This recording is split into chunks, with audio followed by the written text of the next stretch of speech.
안녕하세요. 김종갑의 경제부동산입니다. 구독, 좋아요 부탁드립니다. 윤석열 정부의 부동산 종합대책이 유출되면서 한마디로 찢었다라는 표현이 나오고 있습니다. 이대로 정책이 진행된다면 상당 기간 집값이 급락하고 무주택자의 내 집 마련이 쉬워질 것으로 보입니다. 금리 인상으로 부동산이 급추락하는데 정부의 종합대책이 집값 안정화에 쐐기를 박는 것입니다. 그렇다면 핵심 안건은 무엇이며 앞으로 무엇을 조심해야 할까요? 유료 상담은 0103-999-8808 전화 주십시오. 윤석열 집값 대책 찢었다. 중개소 초급매 터지고 난리. 정말로 가뜩이나 매물은 늘어나고 매수자는 나타나질 않는데 점점 힘들어지는 국면입니다. 그동안에 집값이 많이 뛰었는데 이제는 조금 어려워요. 이 슈퍼맨하고 원더우먼이 힘을 합쳐서 이 집값을 하락하는 것을 버텨보지만 쉽지가 않네요. 자, 새 정부 종합대책 핵심 내용. 추경호 부동산 세제 금융 공급 정상화 대책. 자, 이걸 한번 이제 다음 주에 나올 것들을 지금 찝어 드리자면 가장 큰 게 대출 규제 완화예요. 생애 첫 LTV 80% 이건 들어보셨죠? 그리고 소득 수준 따지잖아요, 대출할 때. 그 다음에 주택 금액 얼마치를 살 거냐, 이걸 적용을 안 한대요. 그리고 우대 수준, 예전에는 4억밖에 안 되는데 지금은 최대 6억까지도 우회합니다. 세상에 뭐 10억이 되든 15억이 되든 그거 금액 따지지도 않고, 그 다음에 소득 수준도 안 따지고 생애 최초는 이렇게 조건이 좋습니다. 기타는 부부 연소득 0.9억 1년에 연소득이 부부 합산, 그 다음에 주택 8에서 9억까지만 최대 4억 이렇게 됐었죠. 보유세 인하, 자, 종부세 공정시가액 비율 예전에는 100%로 잡았습니다. 그런데 지금은 60%로 상당히 하향화시켰어요. 상당히 보유세가 많이 떨어진 거죠. 22년 특히 올해 1주택자들은 3억까지도 추가 공제를 합니다. 그렇게 되면 사실상 보유세가 정말 많이 완화되는 거예요, 종부세가. 자, 재산세는요, 공정시장가의 비율 60%에서 45%로 재산세를 대폭 하향화시켰습니다. 이 종부세, 재산세 등 보유세가 인하가 되면요, 집값 하락에 효과를 가져와요.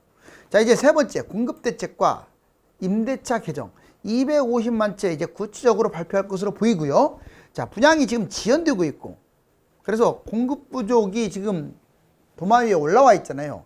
이 방안도 발표될 것으로 보입니다. 특히 임대차 3법은 어떤 형태로든지 이번에 보완을 할 거예요. 7월 말 전월세 급등, 이대로 간다면 급등할 가능성이 큽니다. 이거에 대한 대비책. 자, 이것을 조금 더 이제 과거의 문제점과 접목시켜서 해결 방안을 찾아볼게요. 자, 임대차 3법, 세제, 금융, 집값 안정 문제와 해결. 자, 윤 정부 첫 부동산 대책이죠. 이제 처음에 발표된 이제 종합대책. 추경호 임대차 시장을 안정시키는 데 포커스를 두겠다. 먼저 문제 해결에서 임대차 보완, 세제, 금융, 집값 안정. 자, 문제점이 뭐냐면 임대차에서 3법 통과 후에 전세가가 무려 얼마나 뛰었냐? 무려 30%나 폭등을 해버렸어요. 그러면서 집값이 날아간 거예요. 두 번째, 8월 달에 전세 대란, 이제 7월 말부터 이때 몰려 있잖아요. 자, 3법 개정 초기처럼 또 한 번 급등할지 이게 문제가 되고 있죠. 왜냐하면 작년에 어마무시하게 뛰었잖아요. 이거 개정하는 바람에. 너무 급작스러운 변동을 가져오는 바람에 이렇게 폭등을 한 거거든요. 이번에 이걸 어떻게 슬기롭게 전월세 안정화를 시킬지. 만약 이거 전월세 폭등하면 집값 또 뜁니다. 해결 방안은 전월세 5% 임대인들 5%로 묶으면서 임대인한테 어떤 혜택이 없는 거야. 그래서 인센티브가 거론되고 있어요. 예를 들면 전월세 5%로 임대인들이 이렇게 금액을 맞추면 실거주 안 했던 것도 1년으로 해준다. 뭐 예를 들자면요, 뭐 이런 식으로 임차인 중심의 모든 혜택을 임대인도 공유하는. 자, 세제, 금융 문제점, 공시가격, 세금, 집값 상승 유발을 했습니다. 이게 지나치게 막 세금을 많이 올리는 것도 집값 상승의 원인이 되는 거예요. 왜냐? 그거를 세입자한테 전가시키는 것도 있거든요. 6월 세금 폭탄, 다주택, 고가 부동산. 자, 이제 이번에 6월 달 세금 이제 사실상 폭탄이 일어났었는데, 이 다주택 고가 부동산 이 부분들에 대해서 이제 조금씩 이게 문제점이 됐던 것들을 앞으로는 없애겠다. 해결 방안은 실거주 대출 완화시키고, 대출 같은 경우는 실거주, 아까 말씀드렸듯이 생애 최초라든가 실거주라든가 이 사람들에 대한 대출이 상당 부분 완화될 것 같아요. 이제 금리 인상이 되니까 집값이 계속 올라가기 어려울 것이다라고 어떤 자신감을 갖고 있는 것 같은데, 이것 신중해야죠. 대출 완화. 부채 대책. 가계부채가 지금 우리나라 아주 심각합니다. 특히 영끌에 대해서 하우스푸어 대책이 지금 마련될 거예요. 집값 안정. 문제점. 그동안의 문제점은 분양가 상한제 논란. 공급이 지연됐죠. 계속 지금 분양이 안 되고 있어요. 서울 같은 경우는. 더군다나 입주까지 부족해서 앞으로 1, 2년간 신규 입주가 부족하면서 또 한 번 폭등할 수 있는, 만만치는 않죠. 물론 금리나 대출 문제가 있기 때문에. 그렇다고 하더라도 이런 것들이 있어갖고 좋을 게 없어요. 해결 방법, 공급 특단 대책, 다주택 매물 유도. 지금 공급 이번에 특단 대책이 나올 것 같고, 다주택자들 계속 매물을 유도하면서 집값 공급을 간접적으로 하겠다. 이제 윤석열 대통령 결국 집값 잡는다. 결론적으로는요, 이제 좀 더 지켜봐야겠지만 현재 이 흐름이, 분위기는 좋아요. 처음에 모든 규제를 풀어버리겠다. 그리고 일기 신도시 특별법을 만들겠다. 이런 식으로 하면서 자꾸 집값을 들쑤시는 듯한 인상을 줬는데, 이제는 조금 집값 하락에 기대감을 갖는 그런 정책들이 지금 나오고 있습니다. 특히 부동산 전문가들의 의견을 듣는 것도 플러스 요인이에요. 예전처럼 전문가들 다 무시해버리고 잘 알지도 못하면서 자기 혼자 정책을 계속 만들다 보니까 문제가 됐었죠. 그렇지만 아직은 평가가 이릅니다. 자, 여기서 또 실패하게 되면은, 자, 문재인 정부보다 윤석열 정부는 더 혹독한 비판을 받겠죠. 자, 먼저 공급 확대, 선 공급 후 규제 완화. 자, 100일 내 공급 발표한다고 했는데 이제 그게 바로 다음 주 정도 어느 정도 나올 거예요. 두 번째, 250만 플러스 알파 공급 대폭 확대, 집값 안정. 지금 이거 발표는 됐는데 지금 자꾸 너무 늦어지고 있죠. 왜? 분양가 상한제라는 걸 들쑤셔가지고 지금 자꾸 분양을 안 하고 있어요. 이거는 집값도 꿈틀거리는 시작점이 될 수 있어요.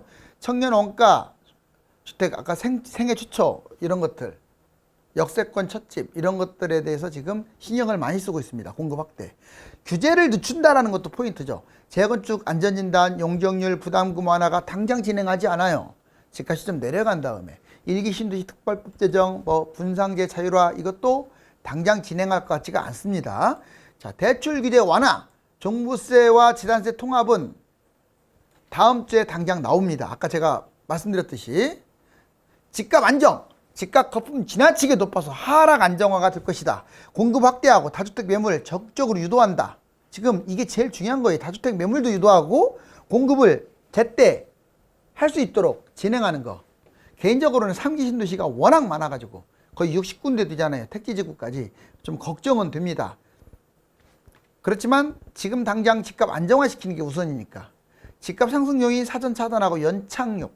집값이 서서히 떨어지도록 연착륙을 시키는 건데, 지금 금리 인상 자이언트 스텝까지 밟는다고 하니까 미국이 좀 만만치는 않죠. 자, 폭락적 영끌 위기. 자, 오늘 한번 제일 중요한 사항 한번 해볼게요. 영끌이라고 해서 특정 층이라든가 특정인이 영끌이 아니에요. 지금 웬만한 이 상투 작년에 특히 하반기 때부터 지금까지 잡은 사람들은 다 영끌이라고 봐야 돼요. 자기 돈으로 잡았던, 갭 투자를 했던, 대출을 많이 받았던 다 영끌 맞고요. 다만 이제 빚을 많이 진 사람들이 가장 심각하겠죠. 볼까요? 자, 꼭지에서 잡는 영끌. 자, 꼭지 매입한 분들 2021년 하반기 이후에 최고가에 매입했어요. 자, 지금 여러분들 세종, 대전, 대구는요 정말 한마디로 아비규환이에요. 안 팔려가지고 심각합니다. 6억짜리들이 지금 4억이도 안 팔려요. 제가 반토막 둔다니까 막 웃은 사람들이 많아요. 비웃고. 과거 데이터상으로 거의 반토막 이상 떨어졌기 때문에 반토막이라는 얘기를 하는 거지. 그냥 반토막 나오겠어요?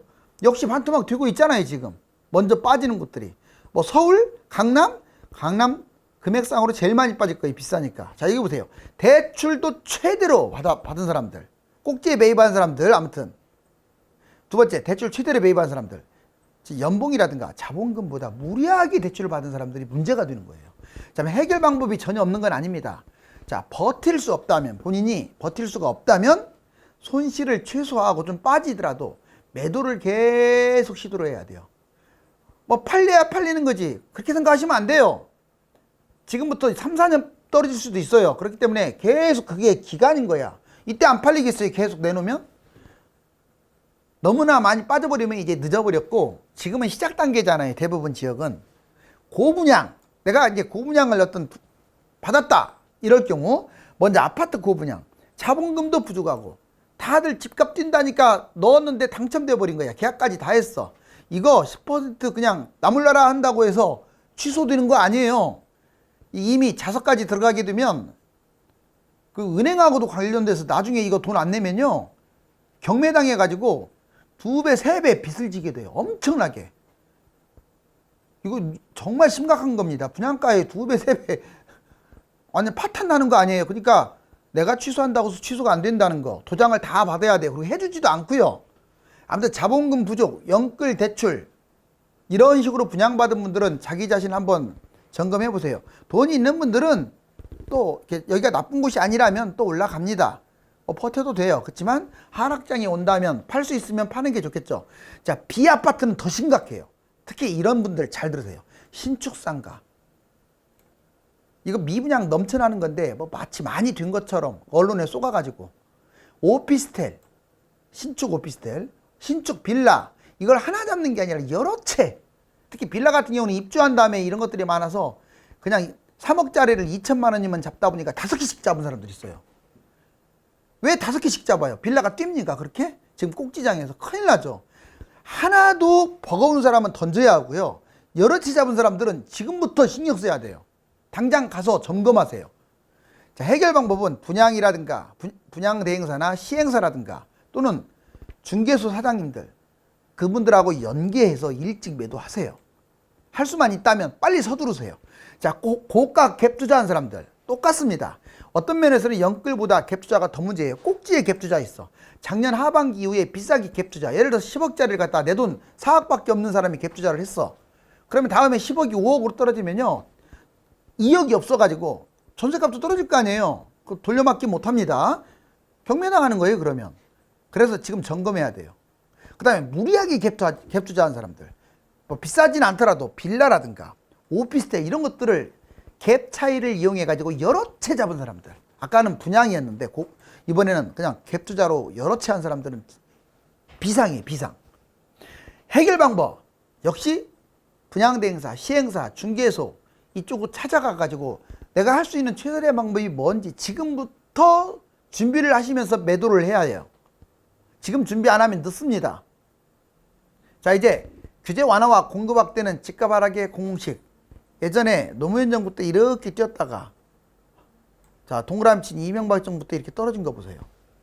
박근혜 정부 초기까지 떨어졌죠. 초중기까지. 그리고 박근혜 정부 후기부터 약간, 이제 실질적으로는 박근혜 정부는 뭐 세모고, 자, 문재인 정부 때부터 폭등하기 시작합니다. 이게 윤석열 정부 때 지금 잡혀가고 있잖아요. 이 출범 이후에 금리 인상이 일단 크기는 해요. 그렇지만 떨어지고 있습니다. 아마 이 가능성이 커요. 지금 상당히 규제 완화와 공급 이 두 가지로 폭락할 가능성이 크다. 다음에 또 올라가겠죠. 누군가에 의해서. 자, 이게 너무 쌍둥이니까 조심하셔야 돼요. 자, 이제 8월 전월세 대란 집값 올라갈까? 자, 일부 전문가나 일부 업자들 또는 유튜버들은 이런 말을 하면서 집값이 또 올라간다. 특히 일부 조사에서는 전문가들 10명 중에서 8명이 올라간다고 말하잖아요. 하반기에.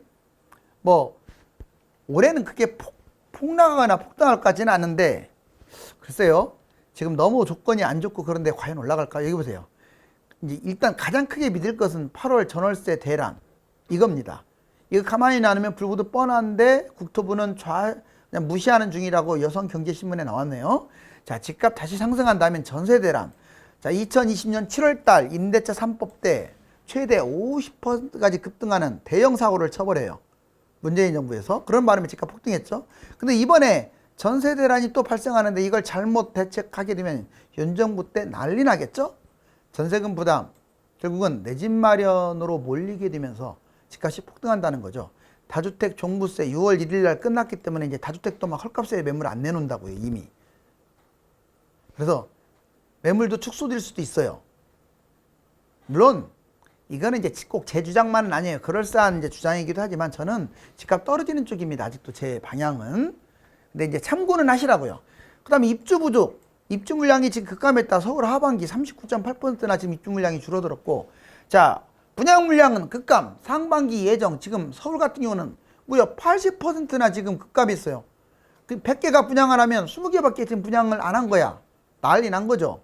자, 분양가 상승, 자재값 올라가고 후분양, 뭐 분양 연기 이런 것들 때문에 지금 새 분양의 수요를, 새 피를 갖다 수요를 받지 못하다 보니까 썩은 물이 고여가지고 집값이 또 올라갈 수도 있다. 여름만 되면 7번 연속 폭등했죠. 2015년에서 2021년 거의 한 해도 거르지 않고 7회 연속 폭등. 이번에는 조금 이상했는데 분위기가 올라갈 것 같지가 않은데 이대로 내버려두면 또 8회 연속 폭등이다. 자, 이렇게 집값 폭등론자들이 주장하고 있습니다. 저는 아직은 이거에 대해서 회의적이지만 대비는 해서 나쁠 게 없다.